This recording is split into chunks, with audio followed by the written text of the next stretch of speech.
How you going, Songs? Hybrid here. Last two seasons of Managed Eclipse 1000 LP Challenger in Europe Psyche, and so today, around 1 month before season 14 is ending, I'll be sharing my top 10 banger tips to stop junglers from being hard stuck. The first tip is to make a game plan at the start of every game and actively follow it. Honestly, every player I've coached always tells me when reviewing the games that they can look back and understand what they should have done after the game, but a lot of times during the game, they feel like they're just playing on instincts, not thinking, and that they don't know how to fix it.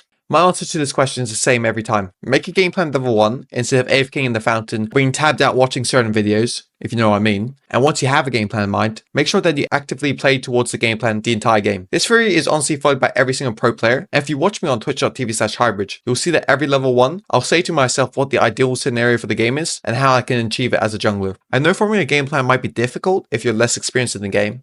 So big man ting hybrid, I made a template which you can apply to your own games, making individualized circumstantial game plans. The structure goes something like this. First, in a perfect game, which lane is my win con? Let's be honest boys, 99% of the games it's going to be bot lane because that rule is completely broken.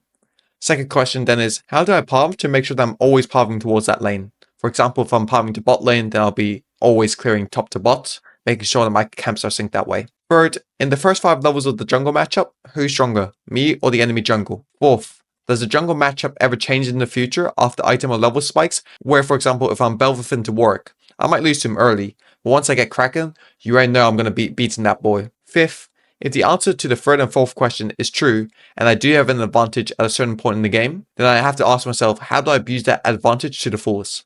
So am I going to be invading a lot? Am I going to be ganking a lot? Am I going to be playing it for a lot of objectives, knowing that he can't contest? The sixth and final question after that is, know my win con and know my jungle matchup. What objectives should I be playing for? And honestly, this question is kind of weird this season because I feel like grubs are so broken that you always play for grubs. But if that ever changes in the future, then this advice will still apply. Honestly, I've done some of a game plan in the how to play from behind like a challenger video, but I'll probably do one that's more focused on that in the coming week. This template is in the knowledge base section of the Discord, so feel free to download it from there. Second tip is, know your role in the game and be confident sticking to it. Honestly, this is somewhat similar to making a game plan, but it's so important that I decided to make it a whole other tip just so people will acknowledge it. A lot of times, I've noticed that when junglers play champions like Jarvan and Sejuani, they start off looking for ganks, have one bad death, and then default to farming the camps, despite their champions being geared around high activity in the early game. So remember that before you lock in your champion, understand what your champion's purpose is. For example, if you're picking Jarvan, it's to get your team so far ahead early and mid game that you auto-win late game. If you're picking Lilia, your objective is to farm as much as possible, take every resource, scale, and 1v9 mid and late game. Having understood your role, make sure you have the slonger approach, where you stay confident and don't let a few bad deaths or your teammates' opinions detract you from what you know is right. Also, make sure that you understand your role in the game can change. So for example, just because you're one-shotting people off your 2-item spike as Jarvan, doesn't mean you should be playing to deal damage late game when you have a fed ADC who you should peel for. Like the saying goes, motherfuck the big 3, nigga, it's just big me. The third tip is to make sure to use your F keys or camera keys because they're essential if you want to be a good jungler. The step that bridged me from master to high elo was when I made a conscious effort to use camera keys, and I found that helped me a lot with discovering good angles to gank, as well as ways to track enemy jungle just by looking at wave states. I'm not saying that you have to perma move your camera around, but at least make sure to give a quick glance to bot lane or mid lane every 10 seconds or so, just to take in information that can be conducive to you winning. Also remember that jungle is the only role in the game outside of support, where you don't need to be a lock screen gamer because you don't need to last hit minions. So make sure you use the time when you're clearing or kiting caps to use your F keys and find angles to win the game. Fourth tip I have is to play what's strong in the meta. I remember when I used to be gold, people would always flame others for abusing what's strong in the meta. When I finally got to Challenger, people were always flaming if you weren't meta abusing. The fact of the matter is, as much as League wants to balance their game, the game is never going to be balanced, so you need to be able to adapt to the meta changes, otherwise it's going to cost you LP. For example, in the second split of season 14, AP junglers were completely broken, and if you played anything else, even if you were better than enemy jungle, you could still probably lose just because AP junglers were that significantly overpowered. I know some people might not be able to tell what's strong in the meta, and win rates don't give you the entire picture, so to streamline this, I've added a tier list section in the knowledge base of my Discord, which I'll update every patch, so it'll be easy for you slongers to see which champions you should be playing to cop that LP, so make sure you join the Discord. The fifth tip is to play with priors correctly. There's nothing I hate watching more when reviewing junglers' games than when junglers' NPC path to objectives or invades when they have zero prior for them to do so. Honestly, this is just so bad because it almost always ends up in you dying and dropping insane tempo, and you end up leashing the objective or camp for the enemy team anyway. So make sure every time you're innovating, going for an objective, or even walking into river, you either have prior or an even wave state in either mid lane or the respective side lane, so enemy laners cannot rotate and kill you. Doing this will make your invade successful and objective takes much more secure and quick. I go over the concept a bit more in detail in my counter jungling guide, so feel free to watch that. The link is in the description. The next tip is to understand the importance of objectives. This tip is twofold, because while you need to understand that sometimes objectives are important and worth trading a death for, you also need to understand that objectives are not always so important that it's worth taking a bad fight for, especially when you're behind. A good example of this is when I see low elo junglers sacrifice themselves to flip smite on a dragon that's inconsequential, like the second or third Drake, but then choose to not go for a steal on objectives like Dragon Soul, which generally determine the result of a game. The general rule of thumb I think you guys should account for is that unless the objective is Elder Dragon or Dragon Soul, it usually isn't that important, and you'd rather go for a secure cross-map play like an invade instead of contesting an objective you have no business contesting. Keep in mind I am accounting for Baron with this rule because whilst Baron is great, it's not so OP that the game can't be come back from if enemy team gets it. However, I will say though, if your team is mega behind and there's an objective bounty on Baron, then going for a steal would be the right play. But in most instances, don't try to be a hero if you don't have to.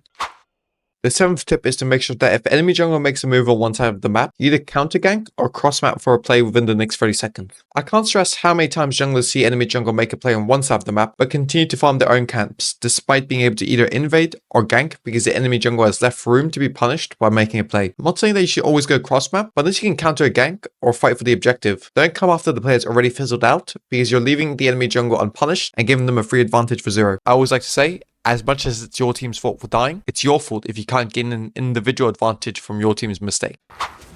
The eighth tip is to understand the importance of holding trinkets for the first two rotations. I know nowadays everyone likes to play very aggressive and they automatically think sweeper is always a better option compared to trinket, so they can go for early ganks and plays. However, if you watch any high level Korean pros play, they usually hold trinket for at least the first two rotations because trinkets are effective in spotting enemy jungle and ensuring that your lanes can play freely as they want to. During my pro split this year, one of the most fundamental things I worked on was warning for my mid laner so he could play matchups the way he wanted to, and they usually did this by either putting trinkets in the river at these two locations or in enemy camps, and you should emulate these vision patterns for your solo queue games. I know some of you might argue that sweeper is great for ganking, but remember, as long as you track enemy vision and gank around it, you'll still be fine. Also, using trinkets while ganking can also help you ensure that you're not getting counter ganked.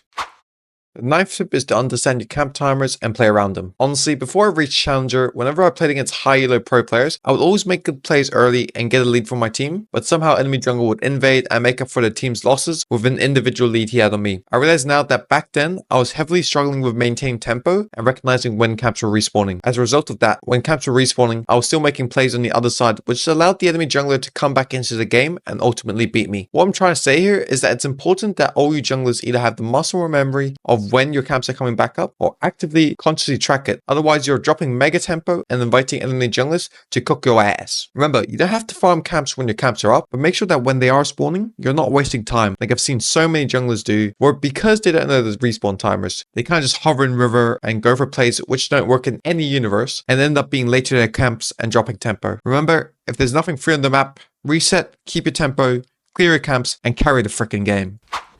The 10th and final tip is, when you do have a lead, make sure you do not let the enemy jungler off the hook.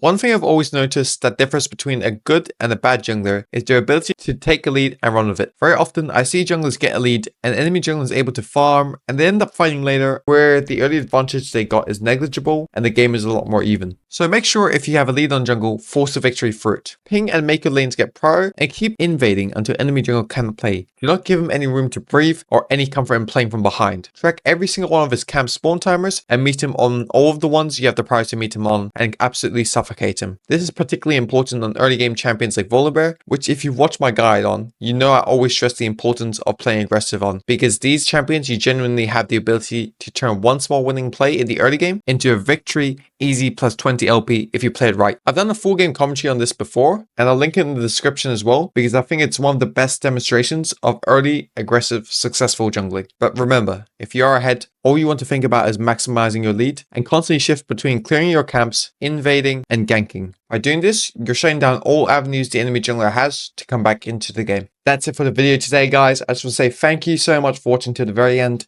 If you appreciate it, please like, comment, and subscribe because it does help a lot. If you want to further support me, then please join the Slonger Gang on Discord where you can ask all gameplay related questions, or follow and watch me at twitch.tv/hybrid where I'm really trying to grow from 2 to 7 p.m. Central Eastern Standard Time if you're free. Cheers, and I hope these tips help all you boys get that desired rank before the split ends. Peace. We're out of here.